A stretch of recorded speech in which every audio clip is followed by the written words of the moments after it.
एक पंडित जी थे, वो नहाने गए सवेरे सवेरे। पहले तालाबों में नहाते थे लोग, उनके यहाँ तालाब था। तभी वहीं पर तालाब में एक धोबी था, कपड़े धुल रहा था। राजा का धोबी है, तो राजा का धोबी तो थोड़ा रहेगा ना घमंड, भाई मैं राजा का, प्रधानमंत्री का ड्राइवर प्रधानमंत्री से ज्यादा घमंड में रहता है, मैं प्रधानमंत्री का ड्राइवर हूं भाई। गुरु तो गुड़ चेला शक्कर हो गया। हाँ, गुरु तो गुड़ रहा, चेला शक्कर हो गया। ऐसा ही है। धोबी भाई साहब धुल रहे थे कपड़ा, पंडित जी आए। पंडित जी बड़े भक्त थे, भगवान के उपासक थे। आए, रोज नहाने आते थे, आज भी नहाने आए। अच्छा, उनका नियम था नहाने के बाद सूर्य भगवान को, पहले के लोग नदियों में जाए ना तो नदियों में ही जल चढ़ा देते थे, तालाब में जाए तो तालाब में ही सूर्य भगवान की तरफ मुंह करके सूर्याय नमः आदित्याय नमः भौमाय। जब पंडित जी जल चढ़ाने लगे तो धोबी ने कपड़ों को जोर जोर से पीटना स्टार्ट किया। तो जो कपड़ों का गंदा छीटा जल था, छीट नहीं पड़ते, कपड़ों का निकलता है, वो गंदा पानी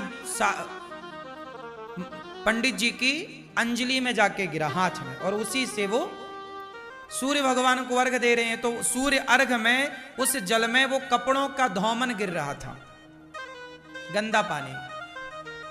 जबकि धोबी को चाहिए ये था कि जब कोई जल चढ़ा रहा है तो जरा 1 मिनट के लिए भैया रोक लो कि जल पूरा हो जाए। पंडित जी तो जल चढ़ाते रहे, पंडित जी भी ना रुके, वो अपना जल चढ़ाते रहे, सूर्याय नमः आदित्य, पानी गंदा पड़ता रहा। ये दृश्य भगवान ने देखा। भगवान नारायण लेटे लेटे देख रहे हैं, अरे बड़ा गलत कर रहा। सुदर्शन को आदेश दिया, सुदर्शन जाओ जाओ धोबी का सिर काट के लाओ। सुदर्शन चले धोबी का सिर काटने। जब तक सुदर्शन भगवान पहुंचे तब तक पंडित जी की पूजा हो गई पूरी। और जो पूजा पूरी हुई, पंडित जी ने बोला, क्यों रे नालायक, मैं पूजा कर रहा था, तुझे दिखाई नहीं पड़ रहा? 2 मिनट रुक नहीं सकता? गंदा पानी डाल रहा। अब पंडित जी जो लड़ाई शुरू की है। धोबी बोला, मैं कम हूं क्या, मैं क्यों काम रोकूं? तुम दूर नहीं जा सकते उस वाले घाट में, तुम्हें भी यहीं आना था। अब सुदर्शन भगवान को आदेश क्या मिला था? भगवान ने क्या बोला? सुदर्शन से जाओ धोबी का सिर काट के आओ। अब सुदर्शन जी आए तो वहां तो लड़ाई चल रही थी पंडित जी में और धोबी में। सुदर्शन घबराए कि भगवान ने कहा है कि धोबी का सिर काटना है, इन दोनों में धोबी कौन है ये कंफर्म नहीं हो रहा। सुदर्शन वापस चले गए। भगवान ने पूछा, हो गया सिर काटने का काम? अरे प्रभु ये तो बताओ कि उन दोनों में धोबी कौन है? धोबी तुम्हें नहीं पता? अरे बोले दोनों वो लड़ रहे थे। अब दोनों जब लड़ रहे, दोनों का स्वभाव एक सा है तो कैसे पहचाना जाए? आप भी तो धोबी की तरह हो गए। यदि धोबी गलत था तो पंडित जी आप भी तो उससे लड़के उसकी तरह हो गए। अब उसमें और आप में अंतर क्या रहा? तो सुदर्शन भगवान बोले, वहां तो 2 धोबी हैं, किसे काटना है बताओ? सुदर्शन भगवान से भगवान ने कहा, तुम वापस आप किसी को मत काटो। क्या मतलब हुआ इसका? क्या सीखा आपने इस कथा से?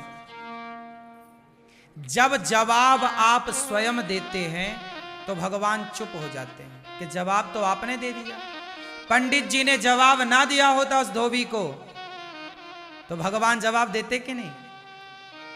इसलिए कोई आपको गाली दे, आपको अपमानित करे, आप तो सॉरी कान पकड़ लो, भैया आप सही हम गलत।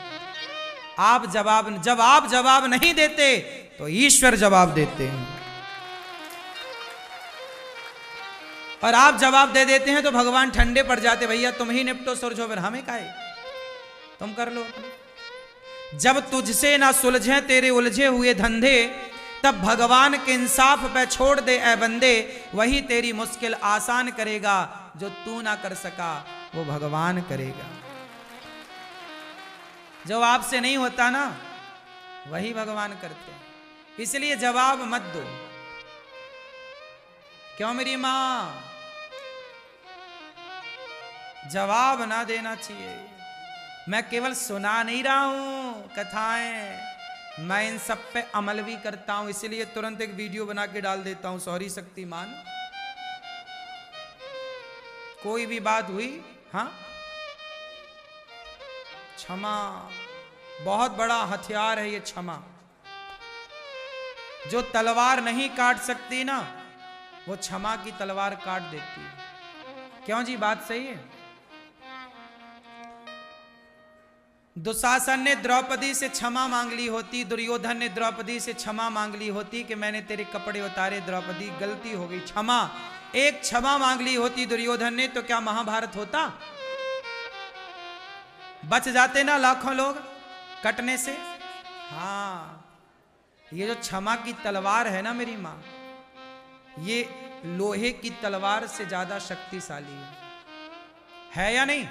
कितने लोग मानते हैं इस बात को कि ये सॉरी की तलवार, क्षमा की तलवार बहुत सारी तलवारों को उठने से रोक देती है। हाँ या ना? समझ लेना मेरी मां। इसलिए झगड़ा होगा ही नहीं यदि आप मेरी बात मानो तो। कोई झगड़ा नहीं, छुट्टी। तो पति को रोज एक सॉरी बोलो, पत्नी को रोज एक सॉरी बोलो, और सास को 2 बोल दिया करो, बड़ी है ना। पिताजी को 1 बोलो, ससुर को 1 बोलो, पति को 1 बोलो, पत्नी को 1, पर सास को, और सासू मैया आप भी बहू को 3 सॉरी बोला करो। एक इसलिए कि तेरे बाप ने तेरी जैसे पैदा कर दी, सॉरी। एक मेरे बेटे का मैंने तेरे से ब्याह कर दिया, सॉरी। और एक तू मेरे ऊपर चढ़ाई कर रही, इसके लिए सॉरी। हाँ। तो सास बहू को कितनी सॉरी बोले? 3। अब सॉरी नहीं बोलो मैया तो फिर लड़ो बहू से, फोड़वाओ सिर अपना। वो तो जवान है, बलवान, एक मारेगी तुम्हारे दांत टूट जाएंगे 3-4। या तोड़वाओ अपने दांत। बहू से नहीं लड़ना चाहिए, बहू बलवान है, अभी उसका समय है। अभी बहू का क्या है? जवानी है, समय है, रुतबा है। जब ये खुद बूढ़ी होगी तब अक्कल आएगी इसे। जवानी अंधी होती है, मैंने सुना है। ये बात सही है कि गलत है? क्या होती है जवानी? क्या होती है? क्यों भैया, जवानी क्या होती है? हाँ, इसलिए अंधी जवानी में उन्हें दिखता ही नहीं कि माँ भगवान होती है, पिता भगवान होता है।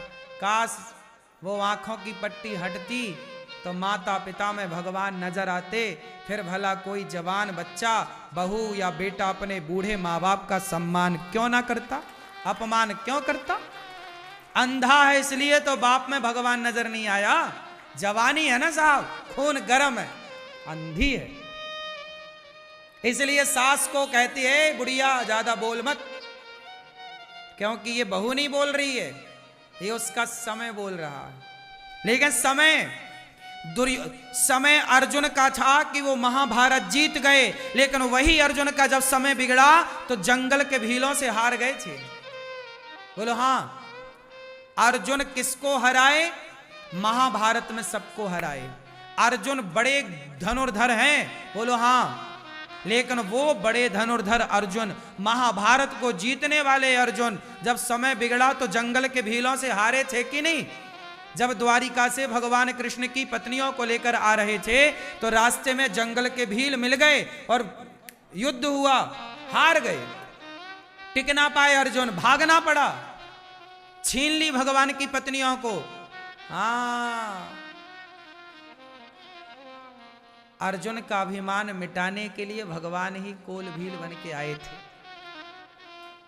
ताकि घमंड में अर्जुन ना रहे।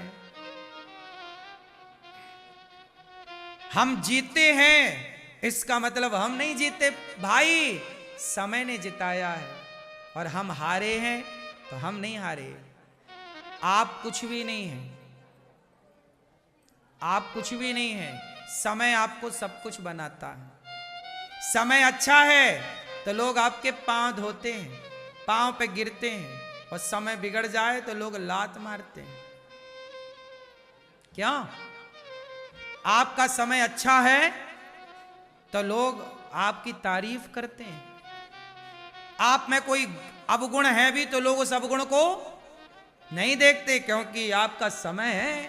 और जब समय बिगड़ता है तो लोग अच्छाई नहीं देखते, फिर केवल हाँ समय समय पर होता है, समय समय की बात। राम जन्म का दिन बड़ा, कृष्ण जन्म की रात। ये बहुओं का जो टाइम चल रहा है ना, सास पे अत्याचार कुछ बहुएं कर रही हैं, ये इनका टाइम चल रहा है। इसलिए सासू माँ रही मन चुप हो बैठिए, सासू माँ तुम चुपचाप बैठो, रही मन चुप हो बैठिए, देख दिनन के फेर। सब तो लिखा तुम्हारे ऋषि मुनियों ने। जब समय अनुकूल ना हो तो चुपचाप होके दुबक के बैठ जाओ। बहू बोलती रह, तेरा टाइम है रे बोल, तेरी आएगी तब तुझे, तब तक के लिए मैं चुप हूं।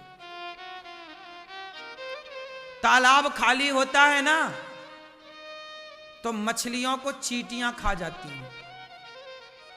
तालाब खाली होता है तो मछलियों को, अभी चींटियों का समय है। और समय किसका? गर्मी है, चींटियों के दिन चल रहे हैं। गर्मी में हर जगह चींटी, मछलियों को खा गई, तालाब सूखा। जब बारिश आएगी तालाब भरेगा तो चींटी महारानी कहां भागोगी, मछली पुक पुक कैसे करके खाएगी।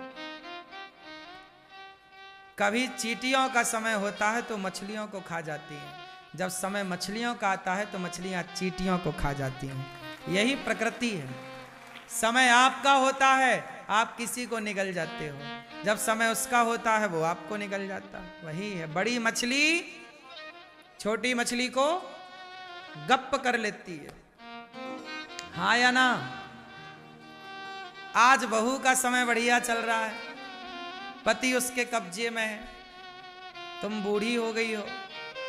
और लेकिन बूढ़ी बूढ़ी अम्मा भी कम नहीं रखती। हाँ मैं बूढ़ी हुई तो क्या हुआ, हाँ, ये भी डराए रहती है बहुओं को। हाँ कई बहुएं तो पानी मांगने लगती हैं सास के सामने। सासें भी बहुत बोलती हैं, लेकिन खाए बिना रह जाएंगी, एकादशी कर लेंगी, पर बोले बिना नहीं।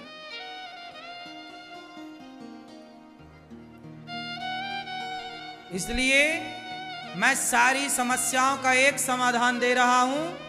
सास बोलेगी कितने सॉरी, बोलो मैया, और बहू बोलेगी कितने सॉरी, 2।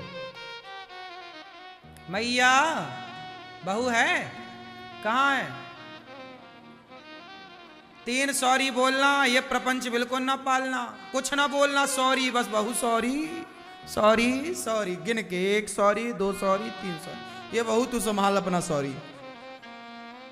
ये प्रपंच तुम यहीं बोल रही हो, बहू के सामने कितना बोलती होगी। चुप रहो बस, कुछ भी ना बोलो। कुछ भी ना बोलने के बड़े फायदे हैं।